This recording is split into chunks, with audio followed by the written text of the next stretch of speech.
Hey,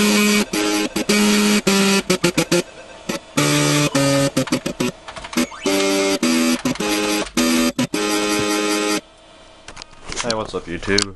Just a few weeks back I went to this local computer store and looked at what they got, and they were recycling a whole bunch of computers, and check out what I found. This is a Pentium 133 computer. Pentium 133. I like my Pentiums. I got it for free because they're about to recycle these computers, so I was walking to the guy and ask him, are you selling these computers? He's like, no, I can't sell you these computers, but I'll let you have them for free. I'm like, whoa, it's mine. So let's turn this sucker on. It's got a pretty cool case, by the way. A really quiet CD drive. I got a text message, hooray.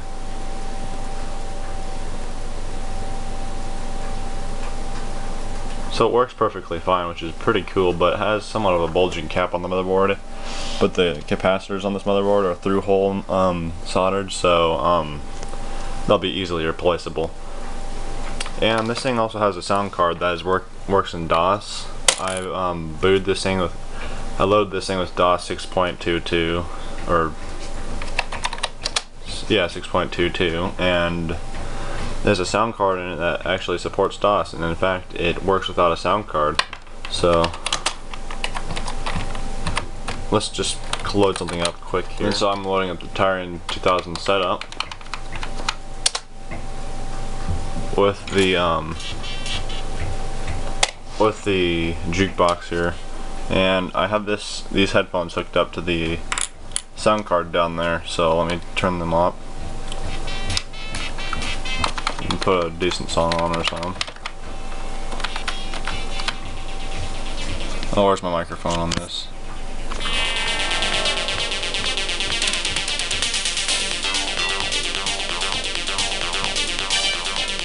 So yeah, it works with Sound Blaster sound, like without even installing any drivers. I have not installed any drivers on this.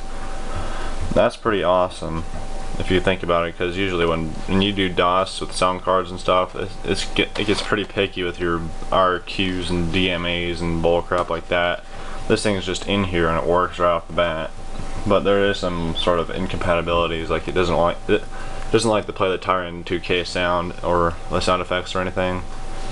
So I don't know, it varies from game to game, but that's really cool. So I guess we should take a look inside this thing. So when you open up the case, this cluster F is what you get here. Yeah, this is my jury-rigged PC speaker right here. In the front of the case here, there was one of those little black round piezo speakers in there that sound like crap, so I put this one in here. It has a spot for this to go in the front, but when I put it there, it vibrates the blanks and makes a horrible noise, so I just taped it there. That's what I do, I tape stuff. So it comes with a Seagate 4GB hard drive, which is really nice. I like it. And then 32 megabytes of 72-pin SIM RAM. I don't think it's the EDO type. It's got an Asus motherboard, which is kind of cool for a computer this old, I think. And here's this Aztec sound card, and it's pretty much huge. It's a huge ISA sound card, so in comparison to the rest of the cards at least. And this is the video card up here. And the cables are kind of a mess. I tried reorganizing them. They're kind of a little bit better than what they were, but that's not saying much here. And then we got the ceramic Pentium 133 CPU right here with a CPU fan that I think needs to be replaced because I can start hearing it kind of rattle in there. So yeah, and we got a power supply, even though I have no idea what the power supply puts out. CD-ROM, floppy disk drive, all the basic DOS stuff. And what's pretty cool for this one, even though it's older than my other one over there, it actually has a CMOS battery, not a Dallas chip, so I can replace it. Dallas chip is one of those things that combine the real-time clock and the battery at the same time, so you can't really replace them. You'd have to modify them to change the battery. And then, you know, it comes with all the basic I/O on the back here. It even has a PS2 mouse port, which my other one does not have, which is really cool for this one. so I don't have to swap around my serial mouse, my only serial mouse. And it's an AT motherboard, a baby AT form factor, I'm pretty sure. And socket 7 CPU. Another thing is that this has spot for ATX power, and then it's got a ATX power spot down there with all the rest of the inputs and outputs, the front panel header or whatever you want to call it. So this thing can support ATX power supplies too, which is really neat.